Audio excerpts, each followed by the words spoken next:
my friends, students and elders, आप सभी को नमस्कार, सुप्रभात। आज हम बात कर रहे हैं अपने पड़ोसी देश नेपाल के बारे में। वैसे हमारे पड़ोसी देश कौन कौन से हैं? बांग्लादेश जो स्प्लिट होके बना, इसके बारे में जान लेंगे। पाकिस्तान जो हमसे स्प्लिट हुआ, म्यांमार, नेपाल, भूटान, ये हमारे पड़ोसी राज्य हैं। श्रीलंका और मालदीव्स जो इंडियन ओशन में है। तो these are our neighbours. Afghanistan भी हमारा पड़ोसा है, लिटिल बिट लगा हुआ है, बट पीओके से। सो आज हम बात करेंगे अपनी ऐसे ही एक पड़ोसी का जिसका नाम है नेपाल। और क्यों बात करेंगे? क्योंकि अभी वहाँ पर जो सरकार थी उसका तख्ता पलट हो गया है और वहाँ की जो अंतरिम प्रधानमंत्री हैं वो कार्की जी बनी हैं। अब कितना नेपाल को वो संभाल पाती हैं डिपेंड्स ऑन फ्यूचर। तो why this all happened in Nepal, इसका बैकड्रॉप क्या है? देखिए, जैसे कि हम और आप अपनी फीलिंग्स को शेयर करते हैं परिवार में, समाज में और देश में और ग्लोबली कैसे शेयर करेंगे? मान लो हम आपको नहीं जानते, आप हमको नहीं जानते, but we are sharing on social media apps. घर में हम शेयर कर रहे हैं आमने सामने बैठ के या पड़ोस में बैठ के, that is face to face. But जब हम आपको फेस टू फेस नहीं बात कर पा रहे हैं, that is online media, that is social media. तो नेपाल में भी जो फेसबुक है उसमें से एक फेसबुक पेज है जिसका नाम है नेक्स्ट जनरेशन नेपाल। और उस पेज पर जो ग्रिम पॉलिटिकल सिचुएशंस हैं, जो grim situations in Nepal, these were discussed over there कि भाई कितना भ्रष्टाचार हो रहा है, नेता लोग क्या कर रहे हैं, नेता लोग हवाई जहाज़ से उड़ रहे हैं, नेताओं के बच्चे अच्छा खा पी रहे हैं, but we are facing lot of problems in Nepal. The unemployment has been increasing in Nepal, है ना। दीज आर सिचुएशन कि वहाँ पर बेरोज़गारी बढ़ रही है, वहाँ पर लोगों को काम धंधा चौपट हो रहा है। ये सारी सिचुएशंस, ये सारे डिस्कशंस होते थे उस पेज पर, नेक्स्ट जनरेशन नेपाल। याद रखिए, फेसबुक पेज क्या था? Next generation Nepal. और इसी तरह से अन्य मीडियम पर भी नेपाल की जो पॉलिटिकल करप्शंस हैं, पॉलिटिकल डिस्ट्रप्शन है, वो सारे डिस्कस होते थे। डिस्कोर्सेज ऑफ पॉलिटिकल मीन्स वो भी डिस्कस होते थे। तो क्या किया नेपाल ने? क्या किया नेपाल के जो गवर्नमेंट है उसने? क्या किया कि डिस्कशन ना हो उनके करप्शन का, उनकी पॉलिटिकल इमेज को डिस्ट्रॉय ना किया जा सके। अब ये कौन करेगा? वाई? उन्होंने क्या किया? जितने 26 सोशल मीडिया ऐप्स को उन्होंने बैन कर दिया। How many? 26 social media apps को बैन कर दिया। उनमें मुख्यतः कौन कौन से? फेसबुक, इंस्टाग्राम, यूट्यूब, ट्विटर जिसे एक्स कहा जाता है वर्तमान में, इनको बैन कर दिया। When these apps are banned, where we हम अपने विचार कहाँ व्यक्त करें, कैसे शेयर करें? How? You have banned all things where we share our thoughts. तो जो नेक्स्ट जनरेशन है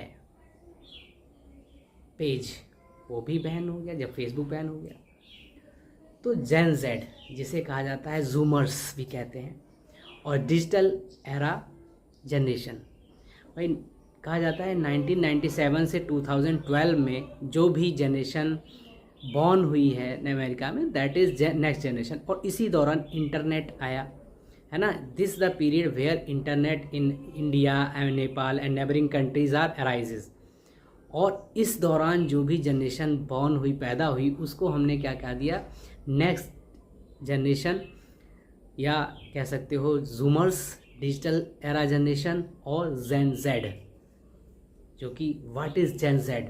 जेन Z is a generation which born between 1997 to 2012, that is Gen Z. तो इस जेन जेड ने क्या किया? प्रोटेस्ट किया। दे गोज़ ऑन स्ट्रीट्स, उन्होंने क्या किया? They goes out on the streets और उन्होंने प्रोटेस्ट करना शुरू कर दिया। When they try to protest, the government of Nepal strikes down, और उन्होंने क्या किया? फायरिंग कर दी। फायरिंग करने से करीब 19 यूथ्स की डेथ हो गई। When these 19 youths are becoming death, they are died, तो क्या होना था? उबाल हो गया पूरे नेपाल में। नेपाल की जनसंख्या अप्रोक्सीमेटली 2.5 करोड़ है, 2.2 करोड़ 43 लैक्स, 2 करोड़ 43 लैक्स वहाँ की टोटल पॉपुलेशन है। About 50 lakhs, around 50 lakhs are on that page, that is next generation page on Facebook. तो सारे के सारे क्या हो गए? स्ट्रीट्स पर आ गए और पूरी तरह से प्रोटेस्ट होने लगा नेपाल में।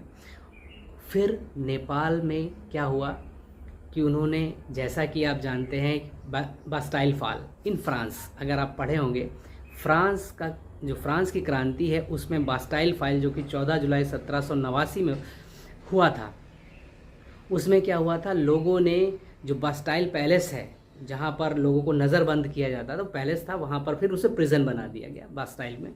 तो वहाँ लोगों ने जाके उसको गिरा दिया, उसमें घुस गए, उसका सारा कुछ लूट लिया, जो हथियार वगैरह थे वो सारा, कहा जाता था उसमें सारे हथियार वगैरह रखे थे, और यहीं से फ्रेंच का डिस्कोर्स हुआ। सिमिलरली क्या था? नेपाल में भी नाखू सेंट्रल जेल जो कि ललितपुर काठमांडू में है, उसको लोगों ने डिस्ट्रॉय किया, उसमें घुस गए, उसमें तोड़फाड़ के। वहाँ कैद थे रवि लमचानी, जो कि ओली रिजिम के बहुत ही ज़्यादा विरोधी थे। रवि लमचानी, उनको वहाँ से निकाल लिया और उन्होंने इसको फिर लीड किया।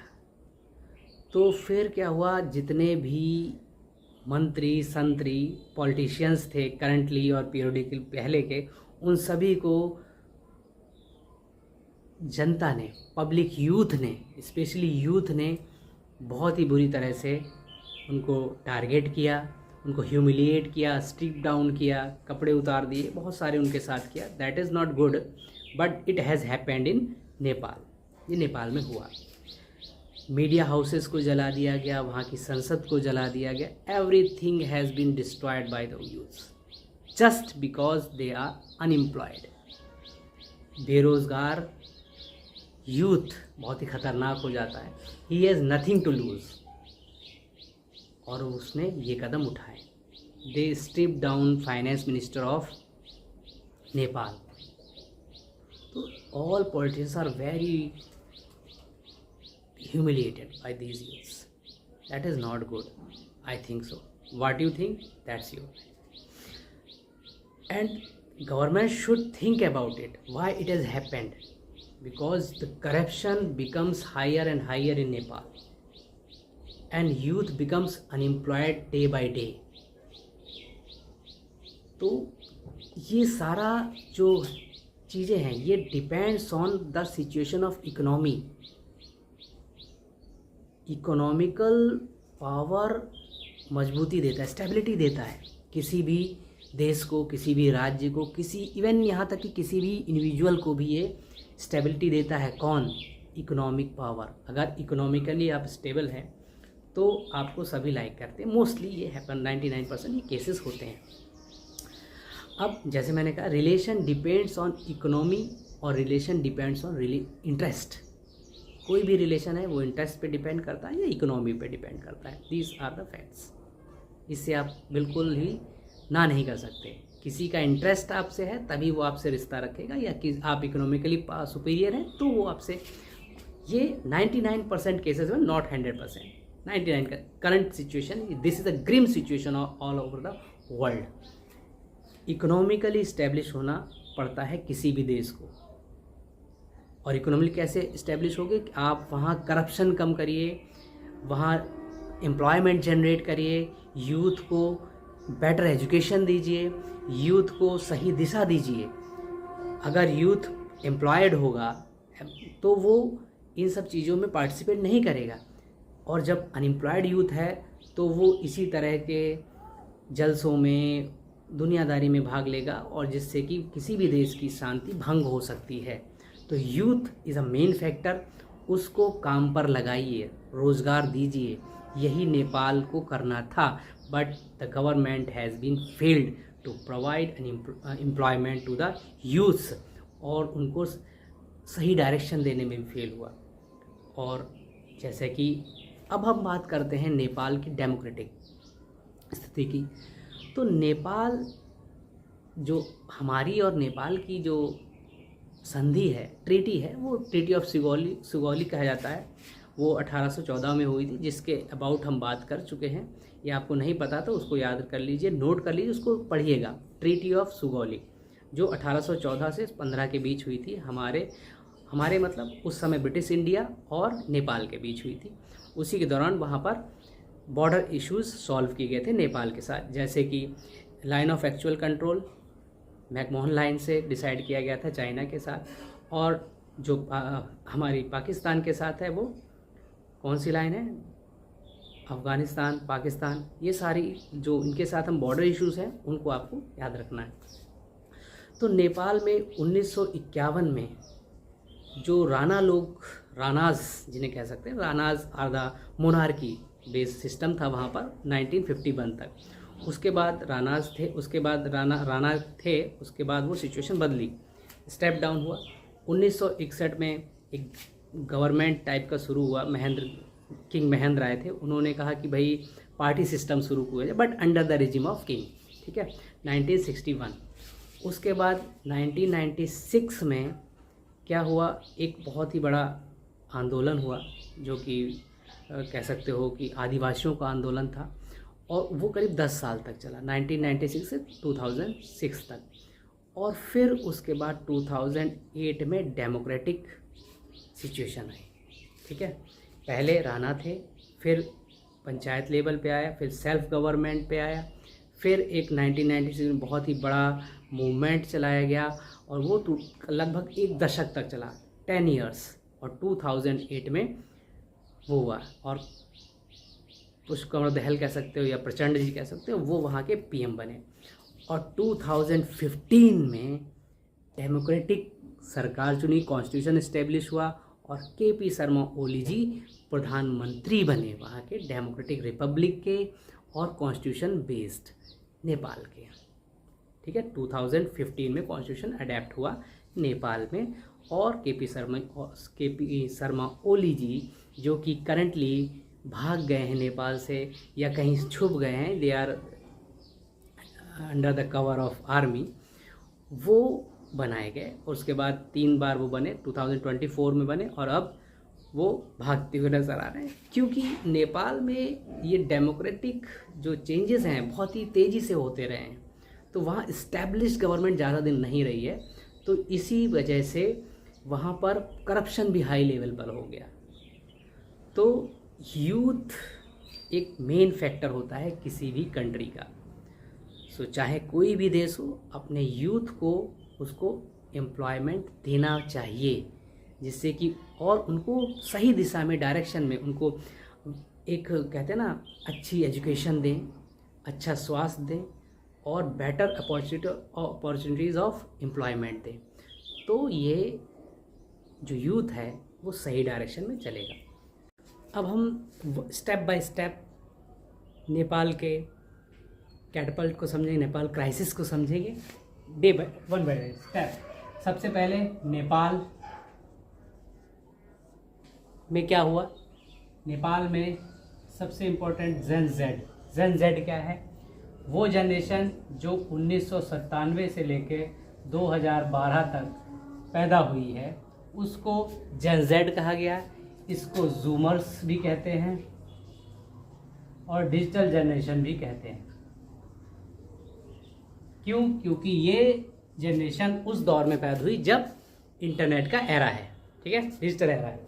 फिर उसके बाद एक पॉइंट आता है, फेसबुक पर एक पेज है, बहुत सारे पेजेस हैं, उसमें एक पेज है नेक्स्ट जनरेशन नेपाल।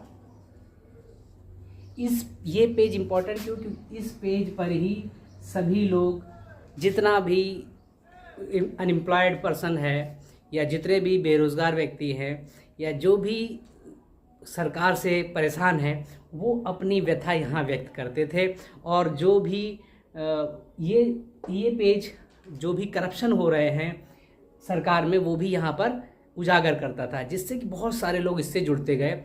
2.5 करोड़ आबादी है करीब नेपाल की, उसमें से 50-60 लाख इससे जुड़े हुए हैं। तो आप समझ सकते हैं इसका फैन फॉलोइंग कितना है। ठीक है, इस पे हर तरह की अपना ग्रिम सिचुएशंस ऑफ और discourse of Nepal has been discussed over there. Okay, इसके बाद गवर्नमेंट ऑफ नेपाल ने क्या किया? गवर्नमेंट नेपाल ने बैन कर दिया, बैंड 26 सोशल साइट्स। ठीक है, उनमें से Facebook, Instagram, YouTube, x most important है। और जब फेसबुक बैन हुआ तो ये पेज बैन हुआ और लोगों में उबाल आया। और उसके बाद सब कहाँ पे प्रोटेस्ट करने लगे अगेंस्ट ऑन स्ट्रीट, सभी स्ट्रीट पर पहुंच गए। और गवर्नमेंट ने क्या किया? स्ट्राइक प्रोटेस्टर्स ऑन मंडे 8 सितंबर। और उसमें क्या हुआ कि उसमें 19 बच्चे, यूथ जो है वो मर गए, डेथ हो गई उनकी बेचारों की। सो और भी ज़्यादा प्रोटेक्शन बढ़ गया। ठीक है, तो ये फिर क्या हुआ? मीडिया हाउसेस को भी जला दिया गया, संसद को भी जला दिया यूथ ने। enraged the youth. These events enraged the youth. और यूथ जब enraged हो गया, गुस्सा हो गया, तो उसने सब कुछ, चाहे खुद का ही नुकसान हो गया, पूरा नेपाल जला दिया उन्होंने। तो मीडिया हाउसेस को भी उन्होंने करप्ट घोषित किया, मीडिया के किसी भी चैनल को उन्होंने बात नहीं करने दी। यहाँ तक इवन इंडिया के कुछ चैनल भी गए तो उनको भी कवरेज नहीं करने दिया। तो मीडिया वाले भी बहुत सतर्क रहें कि आप सच दिखाएं। ठीक है, और गवर्नमेंट की आलोचना करना ही मीडिया का काम है, तो नेपाल की मीडिया को ये सोचना चाहिए था। तो नेपाल के मीडिया हाउसेस को भी जला दिया, संसद को भी जला दिया, इवन बहुत सारी चीज़ों को जला दिया, जिससे नुकसान वहाँ के नेपाल की जनता को भी हुआ, क्योंकि उनका हार्ड एंड मनी भी उसमें लगा हुआ होता है ना, तो वहाँ वो भी होता है। तो आई थिंक ये बात समझ आए पॉइंट टू पॉइंट। और दूसरा मैंने कहा, नेपाल और इंडिया के बीच जो ट्रीटी हुई थी ब्रिटिश इंडिया के बीच, वो है बैटल ऑफ सुगौली। 1814 से 15 के बीच हुई थी बैटल ऑफ सुगौली। याद रखेंगे, बैटल ऑफ सुगौली। ठीक है, ये किसके बीच हुई थी? ट्रीटी है ब्रिटिश इंडिया और नेपाल के बीच, जो आज भी हमारे बॉर्डर का मार्किंग है। नेपाल और इंडिया के बीच जो बॉर्डर है वो इसी पर डिपेंड है। फिर नेपाल 1951 तक एक मोनार्की सिस्टम था, राणा लोग उस पर शासन करते थे। 1951 में वहाँ ख़त्म होके ऑल पार्टी शुरू हो गया, पार्लियामेंट्री डेमोक्रेसी शुरू हो गई, पार्लियामेंट्री शुरू हुआ।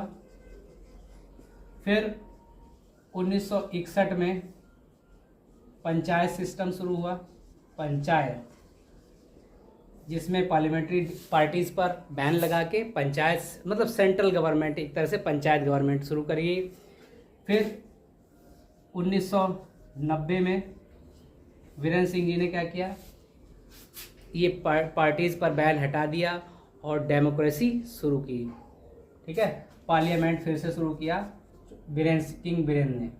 ठीक है, फिर 1986 में एक मूवमेंट हुआ, 96 में, जो करीब 10 साल तक चला, और उसके फलस्वरूप वहाँ पर डेमोक्रेटिक पावर का इस्टेब्लिशमेंट हुआ 2006 में। और 2015 में नेपाल का कॉन्स्टिट्यूशन बना, 2015। तो ये कुछ इवेंट्स हैं जो नेपाल में हुई हैं। और नेपाल में एक जो जिस सेंट्रल जेल पे यूथ ने हमला करके उसको बिल्कुल वहाँ से रवि लमचाने को निकाल लिया, उसका नाम क्या है? Nakhu central jail Lalitpur, Nakhu central jail Lalitpur. ठीक वैसे ही जैसे फ्रांस में बास्टाइल पैलेस को लोगों ने गिराकर आज़ादी हासिल करने को 1789 में की थी। तो नाकू सेंट्रल जेल ललितपुर इन काठमांडू। ठीक है, इसी के साथ नेपाल का ZED पे हमने बात की, क्यों हुआ उस पर बात की, कैसे हुआ इस पे बात की। आई थिंक ये टॉपिक आपको बहुत ही समझ में आया होगा, और अगर नहीं आया है तो भी आप कमेंट करें, लाइक करें, शेयर करें, सब्सक्राइब करें। It's your wish. जय हिंद, जय Bharat. This is Subhash signing off. Thank you lot.